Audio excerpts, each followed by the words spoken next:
நான் முனைவர் உஷாராணி, உளவியலாளர்.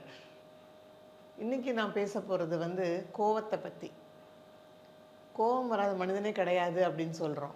ஆனால் இந்த கோபத்தினால் ஏற்படக்கூடிய பிரச்சனைகள் என்னன்னு யாருமே யோசிக்கிறது கூட கிடையாது. கோவப்படும் போது ஒருத்தருடைய உண்மையான குணம் என்னன்னு தெரிஞ்சுக்கணுன்னா, அவங்க கோவப்படும் போது அவங்கள பார்க்கணுன்னு சொல்லுவோம்.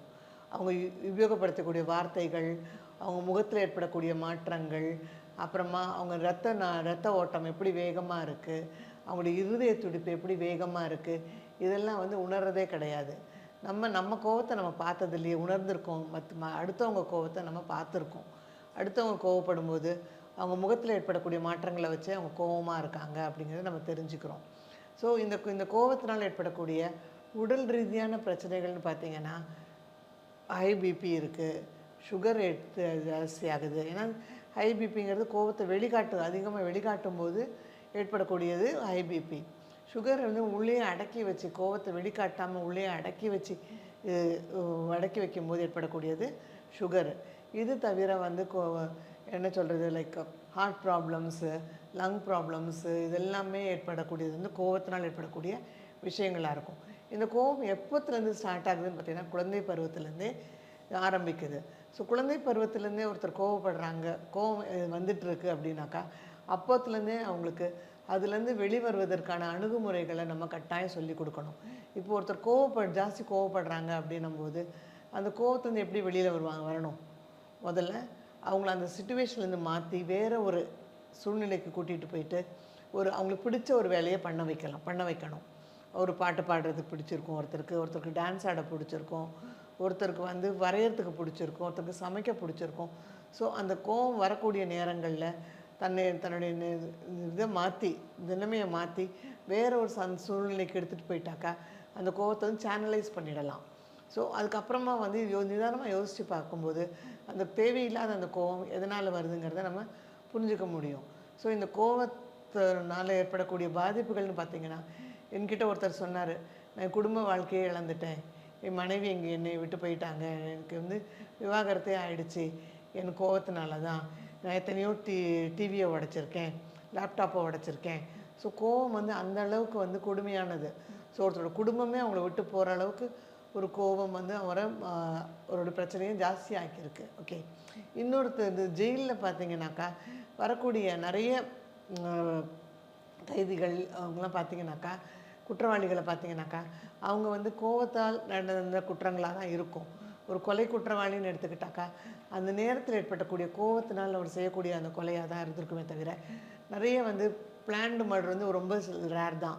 ஸோ இந்த மாதிரி சந்தர்ப்பங்களில் லைக் அந்த கோவத்தை சின்ன வயசுலேருந்து அதை எப்படி கட்டுப்பாட்டுக்குள்ளே நம்ம வச்சுக்கணும், எப்படி அதை சேனலைஸ் பண்ணணும், அந்த நேரத்தில் எந்த மாதிரி மாற்றங்களை நம்ம கொண்டு வரணும் அப்படிங்கிறது உளவியல் ரீதியாக நிறைய ஆலோசனைகள் இருக்குது. ஒரு நல்ல உளவியாளரை பார்த்து இது எனக்கு இருக்குது, இந்த கோவம் எனக்கு இருக்குது அப்படிங்கிற முதல்ல ஏற்றுக்கிற மனப்பக்குவத்தை நம்ம கொண்டு வரணும். இந்த கோவத்துலேருந்து நான் வெளியில் வந்தாக்கா நான் சந்தோஷமாக இருக்க முடியும் அப்படிங்கிற அந்த மனப்பக்குவத்தையும் கொண்டு ஒரு நல்ல உளவியலாளரை மீட் பண்ணி அவங்க மூலமாக அதுலேருந்து வெளியில் வரத்துக்கு பயிற்சிகள்லாம் செய்து நிச்சயமாக ஒரு நல்ல ஒரு சந்தோஷமான ஒரு வாழ்க்கை வாழ முடியும். அடுத்து நம்ம பார்க்க போகிறது ஹாப்பினஸ்னால் சந்தோஷம். ஒருத்தர் வாழ்க்கையில் சந்தோஷமாக இருக்கணும் அப்படின்னாக்கா அது அவரோட சாய்ஸ் தான். ஓகே, சோகமாக இருக்கிறதும் சந்தோஷமாக இருக்கிறதும் ஒருத்தர் அவங்களா ஏற்றுக்கிற ஒரு முடிவுகள் தான் வாழ்க்கையில். இப்போ நம்ம ரோடு வாசலை விட்டு வீட்டில் வாசல்லேருந்து இறங்கும்போது 2 பக்கம் தண்ணி போயிட்டுருக்கு. ஒரு பக்கம் நல்ல தண்ணி, ஒரு பக்கம் காவா தண்ணி போயிட்டுருக்கு. நம்மளோட சாய்ஸ் தான் அது எந்த பக்கம் காலை வச்சு, ஏதாவது தண்ணியில் காலை வச்சு தான் நடக்கணும் அப்படின்னும்போது எந்த பக்கம் காலை வச்சு நடக்க போகிறோங்கிறது தான் முக்கியம். இதில் பார்த்திங்கனாக்கா நம்ம நல்ல தண்ணியில் காலை வச்சு போகிறது தான் நம்ம விருப்பப்படுவோம். அந்த காவா தண்ணியிலுக்குள்ளே காலை வைக்க மாட்டோம். ஏன்னாக்கா அது நாற்றம் அடிக்கும். இதே மாதிரி தான் வண்டியில் போகும்போதோ இல்லை நடந்து போகும்போதோ ஒரு குப்பை வண்டி போகுதுன்னு வைங்க, நிச்சயமாக நம்ம என்ன பண்ணுவோம், அந்த குப்பை வண்டி தாண்டி போவோம், இல்லாட்டா குப்பை வண்டி போனதுக்கப்புறமா போவோம். அந்த வாசனைக்கு நடுவுலையே போக மாட்டோம். எதனாலனாக்கா நமக்கு அது அசுத்தமானதுன்னு தெரியும். ஆனால் நம்மளுக்குள்ளே இருக்கக்கூடிய பிரச்சனைகளை நம்ம திரும்ப திரும்ப யோசிக்கிறோம். இதனால் சந்தோஷங்களை நம்ம இழந்துடுறோம். ஸோ இந்த சந்தோஷம் எப்படி வரவழைச்சிக்க முடியும் அப்படின்னாக்கா, ஒன்று நம்ம கடந்த காலத்தை பற்றி நிறைய யோசிக்கிறோம். கடந்த காலத்தில் நம்மளுடைய தோல்விகளை பற்றி நிறைய யோசிக்கிறோம். தோல்விகளை பற்றி நிறைய யோசிக்கும்போது அந்த கடந்த காலத்தில் இருக்க வந்த வெறுப்பு, வெறுமை, ஏமாற்றம், துரோகம் இதெல்லாம் தான் மனசுக்கு திரும்ப திரும்ப வரும். இது நம்மளை ரொம்ப ரொம்ப ஒரு அதில் பாதாளத்துக்கு தான் கொண்டு போகும் இல்லையா. எதிர்காலத்தை பற்றி நிறைய சிந்தனைகள் ஏற்படுது. எதிர்காலத்தை பற்றி சிந்தனைகள் ஏற்படும்போது நடக்குமோ நடக்காதோ அப்படின்னு நிறைய குழப்பங்கள் ஏற்படும். ஸோ குழப்பங்கள் ஏற்படும்போது லைக் இது நடந்துருச்சுன்னா என்ன பண்ணுறது, அது நடந்துச்சுன்னா என்ன பண்ணுறது, அதாவது நம்ம மோசமானதுக்கு தான் நம்ம ப்ரிப்பேர் ஆகிக்கிறோம். அதை விட்டு அது மாதிரி இல்லாமல் நம்ம வந்து சந்தோஷமாக இருக்கிறதுக்கு என்ன பண்ணணும்னா நிகழ்காலத்தில் நம்ம வாழணும். இந்த சந்தோஷம் திரும்ப வராது நமக்கு. ஸோ இன்றைக்கி நம்ம வாழக்கூடிய வாழ்க்கை நிரந்தரமாக சந்தோஷம் தரக்கூடிய ஒரு வாழ்க்கையாக அமைச்சிக்கிறது நம்ம கையில் தான் இருக்குது. ஸோ ஒரு குழந்தைகிட்ட விளையாடுங்க, குழந்தை பேசுகிறத கேளுங்க, உங்களுக்கு பிடிச்ச பாட்டை கேளுங்க, உங்களுக்கு நடனம் ஆடணுமா நடனம் ஆடுங்க, ட்ராயிங் பண்ணணுமா ட்ராயிங் பண்ணுங்கள். ஸோ இந்த மாதிரிலாம் நீங்கள் பண்ணும்போது எப்பயுமே உங்கள் மனசை சந்தோஷமாகவும் இளமையாகவும் வச்சுக்க முடியும். சந்தோஷமாக இருக்கவங்க முகத்துலேயே ஒரு பொலிவு இருக்கும். அவங்கள பார்த்தாலே வந்து ஒரு பாசிட்டிவ் எனர்ஜி தான் எல்லாருக்குமே இருக்கும்.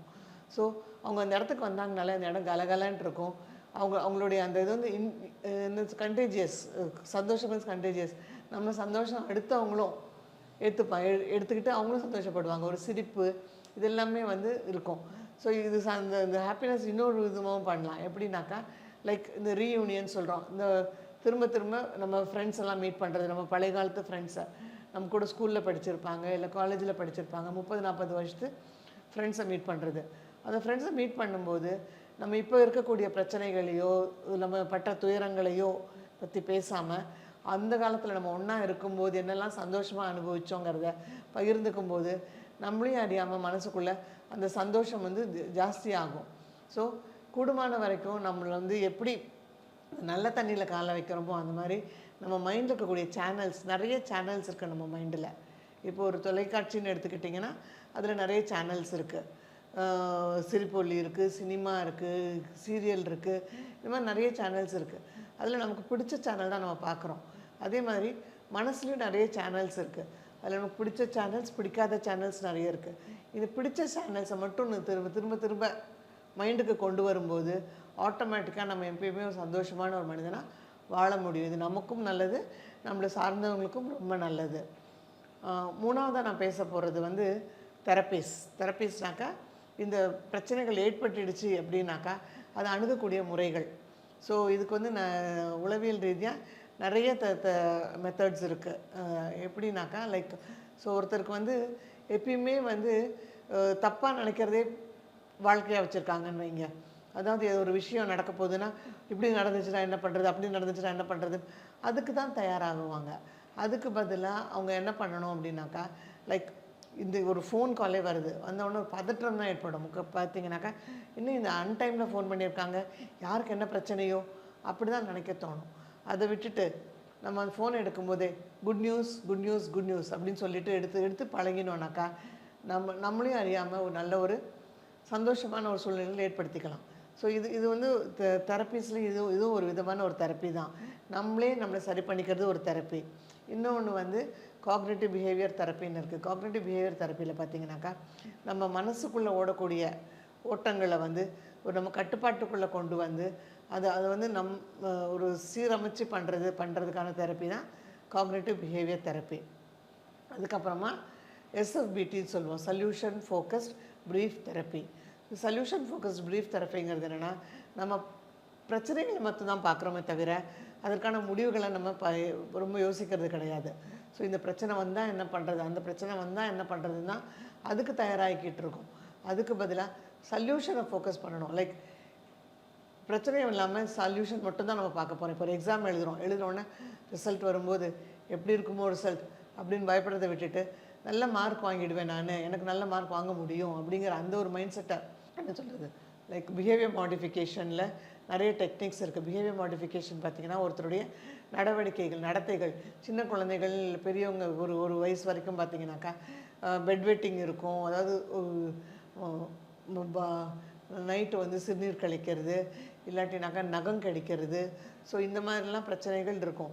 இது எதனால் இந்த பிரச்சனைகள் ஏற்படுது, அந்த பிரச்சனைகளுக்கான அதில் வெளியில் வரதுக்கு என்னெல்லாம் வழிமுறைகள் இருக்குங்கிறத ஒரு அழகான ஒரு ட்ரீட்மெண்ட் மூலமாக சரி பண்ண முடியும்.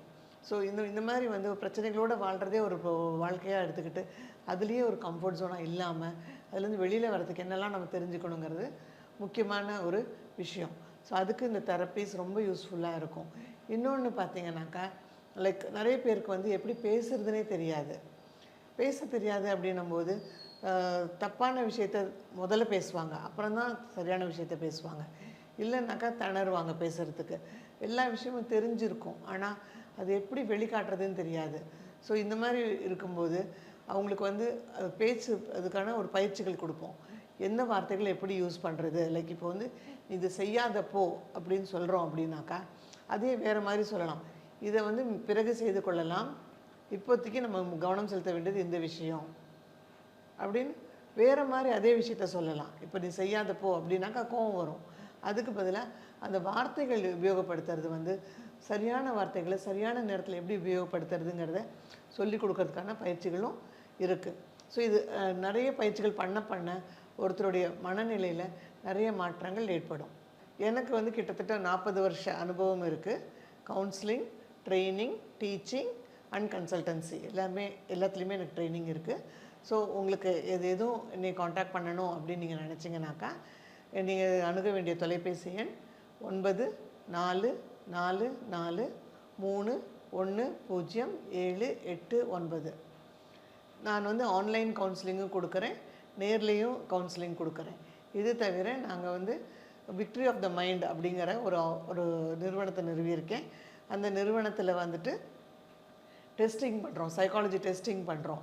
குழந்தைங்களுக்கு ஐக்யூ டெஸ்ட் பண்ணணுமா, இல்லாட்டா அவங்களுடைய ஆளுமை எப்படிங்கிறது தெரிஞ்சுக்கணுமா, அதுக்கான டெஸ்டிங் பண்ணி அதில் என்ன பிரச்சனைகள் இருந்தாலும் அதை சரி பண்ணுறதுக்கான வழிமுறைகளும் சொல்கிறதுக்கு ஏற்பாடு பண்ணுறோம். ஸோ இது வந்து விக்ட்ரி ஆஃப் த மைண்டில் பண்ணிகிட்ருக்கோம். இது தவிர வந்துட்டு JPR academy of psychology and research அப்படிங்கிற நிறுவனத்தில் நான் டீனாக இருக்கேன். ஸோ அது வந்து உளவியலாளர்களுக்காக ஏற்படுத்தக்கூடிய ஒரு அகாடமி.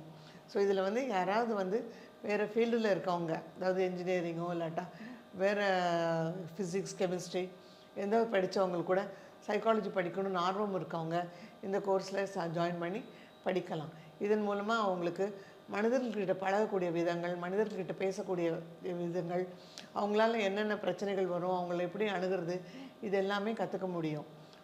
அது தவிர அவங்களுக்கு அதன் மூலமாக வேலை வாய்ப்புகளும் கிடைக்கிறதுக்கு நிறைய சந்தர்ப்பங்கள் ஏற்படுத்தி கொடுக்குறோம். நன்றி.